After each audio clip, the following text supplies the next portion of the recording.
Blessings. Welcome to Light Space. Yo, you know, when you decide to elevate, when you decide to heal yourself from your wounds and what fucked you up, your traumas, you bother people into pieces, into more pieces. You make them break into more pieces, but those are the very same people that was breaking you into pieces too. But you handle your pieces well. Whereas they're waiting for people to gather their pieces to hold them together and shit, right? It's like some people really do want you to fall into place of anger because you didn't get that job or somebody broke up with you, somebody cheated, somebody, slept with your ex, somebody took your job, somebody took your house. They want you to fucking fight for it. They want you to scream and shout. It's like, you know what it is? It's the depiction of TV they want in reality. Like that is supposed to be life when in truth, no, it's not. You know, the walk with the Most High, or to even just have the Most High as your friend at the most loneliest times of your fucking life, yo, where nobody really called you, that voice really is what will keep you going.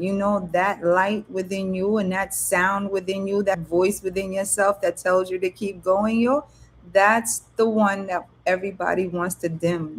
They don't want you to hear that voice to keep you going. They want you to get angry because everybody's struggling to get a job, everybody's struggling to get this, their company this, it's like so many people that is angry about everything. But everybody has a choice. You don't have to be angry because everybody else is angry. You don't have to be mad because everybody else is mad. You don't have to be upset or running after this and running after that when the Most High provides all. It's just like some people could sit there and give anguish to a lot of peoples, but at the same time, the anguish is theirs to carry. Because we all got a choice. We don't have to take it. We don't have to deal with it. It's not ours to hold yet. Some people want to blame you to hold it. Some people want to blame you because they didn't do it. Some people want to blame you because they feel as though you should because your family or that's your friends or because you're nice, or you're too kind or that you're a giving person. So you should be able to do this. But at the same time, they're supposed to want to get you mad.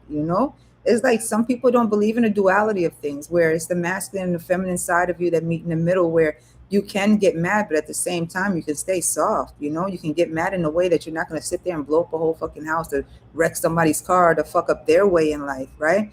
You can sit there and get mad and get creative and make your money, but some people don't want to make their money in the right way. They want to take your money to make it seem like, that is their way of showing you that they're mad at you.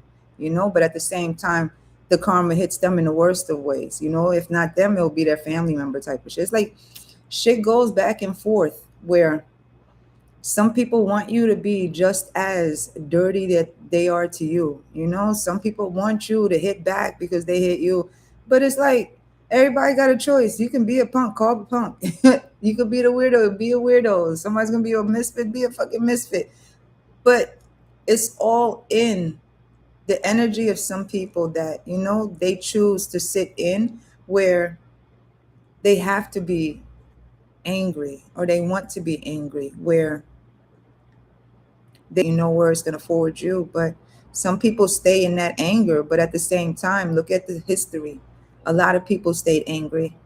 History really just showed that a lot of people did stay angry enough to hold that anger in the lineage, in the bloodline where you're supposed to bend, break, and fold just the same as those that still have the bitterness in their voice, still have the spiteful in their voice, where spite in their voice, where they feel as though it is your responsibility to hold their burdens because they've been holding on from their grandmother, their great grandmothers, burdens from back then. They're still holding on to it, where it's still going into the bloodline, where it's no one's fault to hold those burdens because nobody wants to heal. Well, some people don't want to heal.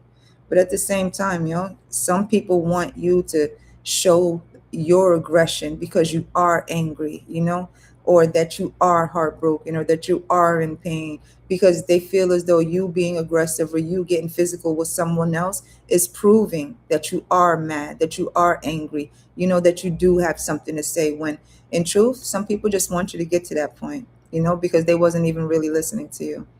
They want you to get to that point because you know what? They were waiting to hit you. They want you to get to that point because they were waiting to put you away, you know?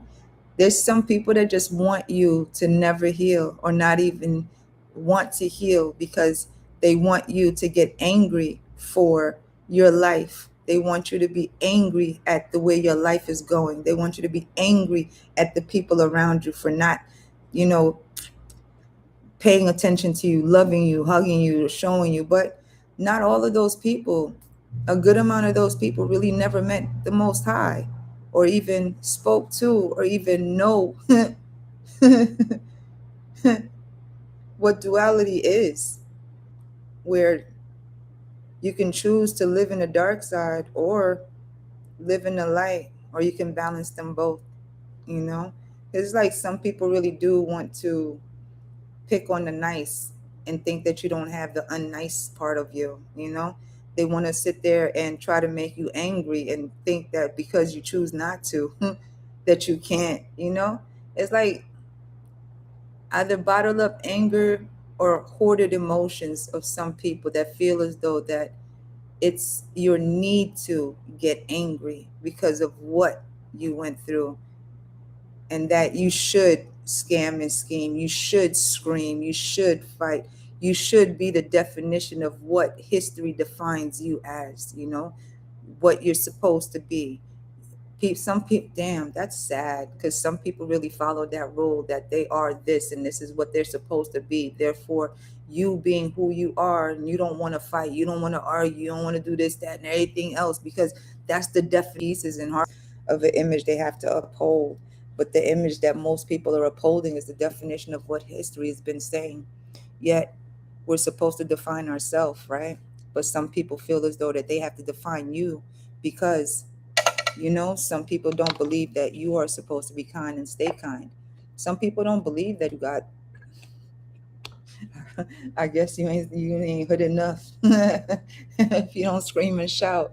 But why be the definition of what the hell the hood is if a good amount of people would rather have or rather be out the hood? It's just crazy. But what is under the hood when it comes to the mentality of those that were under the hood, lynching the mentalities of those that they actually were taking from, is the question. Anyways, note the most I got you. Have a good one. Bye.